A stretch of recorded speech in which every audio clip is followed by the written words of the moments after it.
Scientists at the National Oceanic and Atmospheric Administration have reported that about 8 million tons of plastic waste enters our oceans each year. Imagine every month, 2 Empire State Buildings packed with plastic being dropped into the sea. And this isn't a new phenomenon. This worldwide disregard for the environment has been happening for more than 70 years, and it's poised to only get worse. In 2019, global manufacturers made 368 million tons of plastic. That's the equivalent of almost 1,000 Empire State Buildings filled to the brim. Looking ahead, scientists predict that plastic production will double within 2 decades and even quadruple by 2050. From containers to cutlery to plastic bags, it's no secret that single-use plastics are convenient and cheap solutions for many everyday tasks. But the true cost of these products is not immediately apparent, leading many Americans to use a wide variety of plastics and just assume that they're automatically recycled. The plastics industry has spent a lot of time and money and lobbying efforts on making us feel like if we see that chasing arrow symbol, that the packaging is recyclable, and as long as we put it in the bin, everything's going to be just fine. But that's really not the case. That's Jenny Romer, an attorney, environmental activist, and the author of Can I Recycle This? A Guide to Better Recycling and How to Reduce Single-Use Plastics. Today, only 9% of all plastic that's ever been produced has been recycled. This is because much of the resin material is so low grade that it's not profitable for local municipalities to break it down and sell it on the commodities market. Right now, manufacturers are not financially responsible for recycling, the cost of recycling and disposal and cleanup of their products. That's something that I've been working on. I'm an attorney at the Surfrider Foundation. We work on plastic reduction and recycling policies. And something that we're starting to see more and more of now are policies, bills that would require producers, those manufacturers, to pay for those costs rather than having that burden fall on your local jurisdiction, your city, and ratepayers and taxpayers to pay for the cost of recycling. And if we saw producers having to pay for it, we would see an incentive for producers to make their products out of recyclable materials and to see a lot of source reduction. But currently, this is not the case. Once reaching a recycling center, a large majority of food containers, food wrappers, bottles, bags, and more are deemed unrecyclable and head directly to waste management. Romer has visited many different recycling plants across the country, from basic hand sorting centers to state-of-the-art facilities. And she encourages people to take a tour of their own local center to get a better idea of where their trash ends up. Romer lives in New York City, where the facilities near her are designed to quickly sort the incoming metal, glass, and plastic. They use a lot of different technologies, including optical sorters, and I like to think of them as kind of lasers that are pointed at plastic containers, and they're actually cameras, and they can tell what type of plastic resin each container is made out of, and shoot that container into an appropriate bin using an air gun.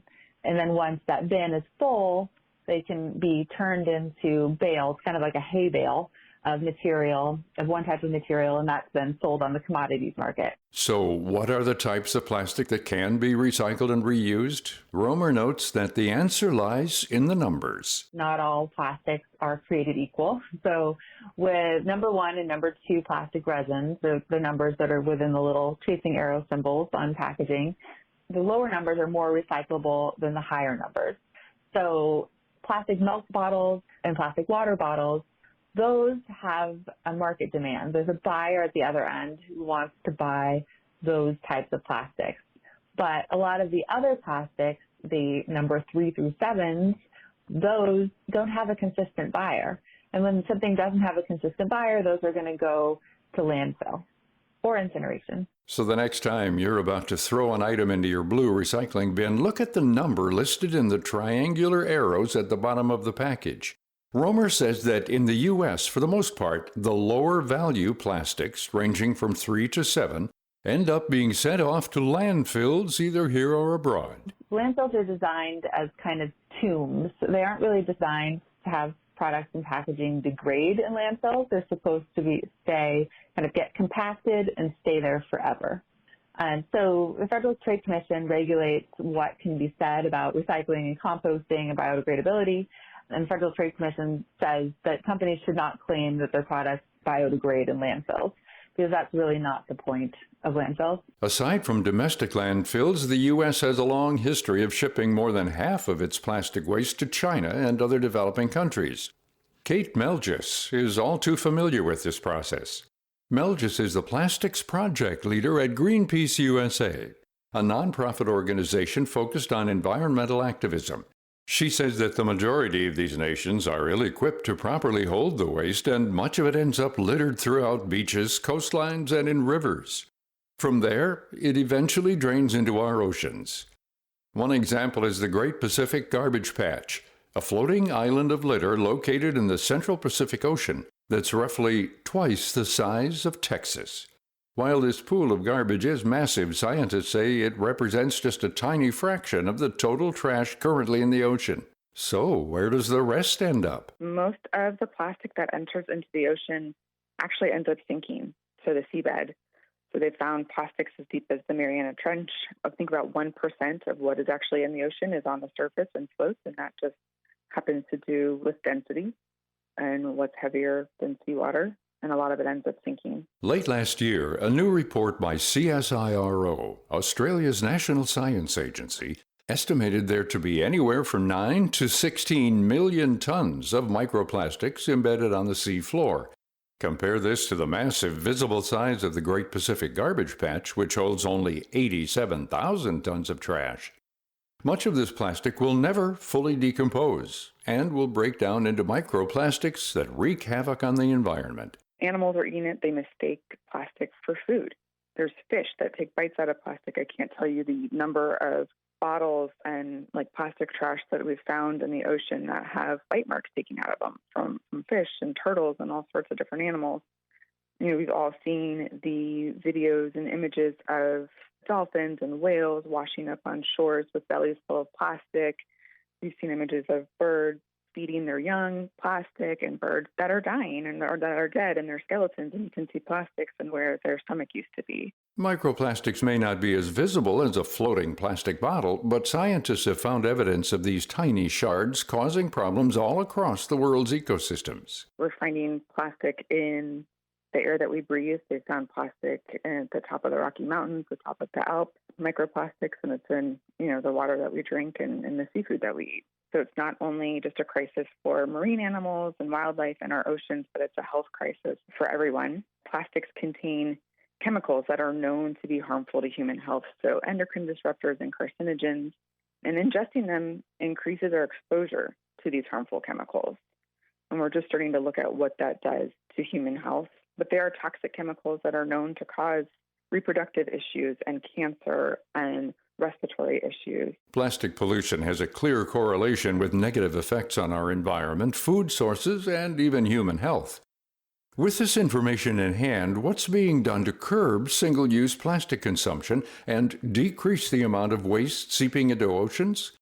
Romer says that one way governments are tackling this problem is by offering incentives to manufacturers who engage in sustainable practices and produce higher-grade plastic that can be recycled and reused. A policy that they call EPR, or Extended Producer Responsibility, that shifts the responsibility for recycling and waste disposal to the manufacturers and incentivizes them to have more recyclable, more sustainable packaging, and ideally to shift to refill and reuse rather than just single use.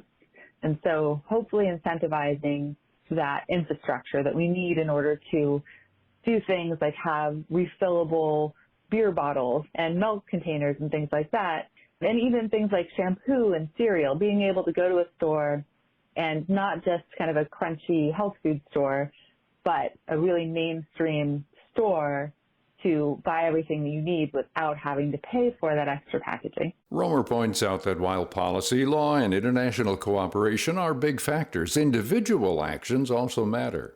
Become familiar with what items your local recycling plant accepts, and don't forget to rinse out plastic, glass, and metal before dumping it into the blue bin. Also, make sure to keep bottle caps and lids attached to items. When outside the house, make an effort to be more cognizant of what you consume. Next time you order takeout from a restaurant, opt out of the cutlery and extra plastic.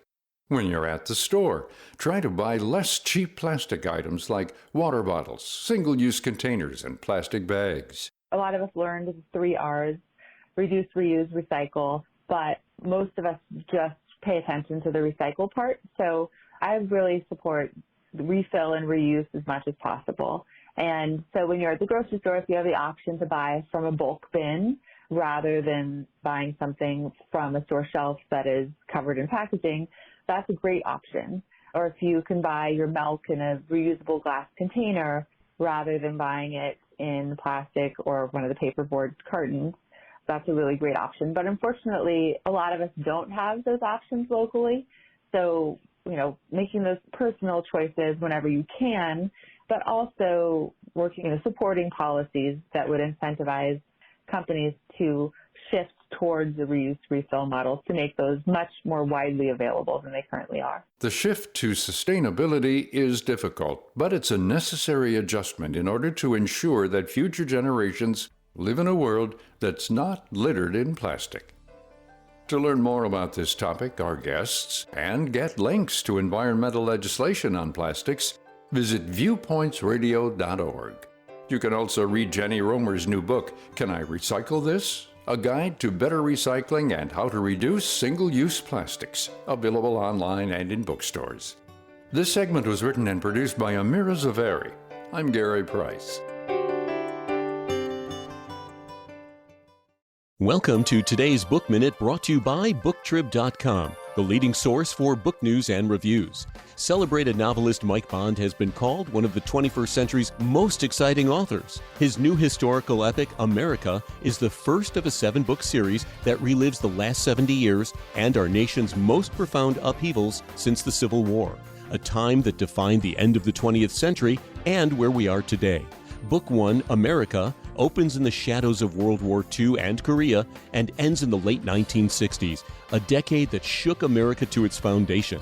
President Kennedy's assassination, the tragic and unpopular Vietnam War, the battle for civil rights and women's liberation, a cosmic clash of riots and burning cities, and an explosion of sex, drugs, and rock and roll. Through the wild, joyous, heartbroken, and visionary lives of 4 young people and many others, the 60s come alive again. America by Mike Bond is available now at bookstores everywhere.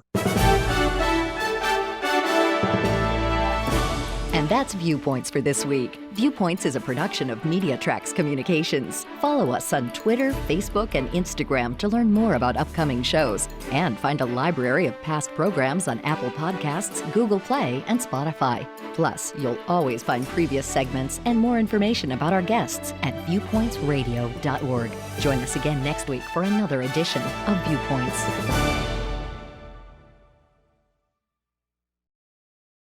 Coming up on Viewpoints. I think in the long run, these people are going to disappear and Dogecoin will fall about 99% lower than it is today. It's just a question of when that's going to happen. Inside the world of cryptocurrency. Then, I think there's still kind of a taboo around talking about money, and it's shifting, but we aren't quite there yet. The touchy conversation of money management. I'm Marty Peterson. and I'm Gary Price. These stories in depth on your public affairs magazine, Viewpoints.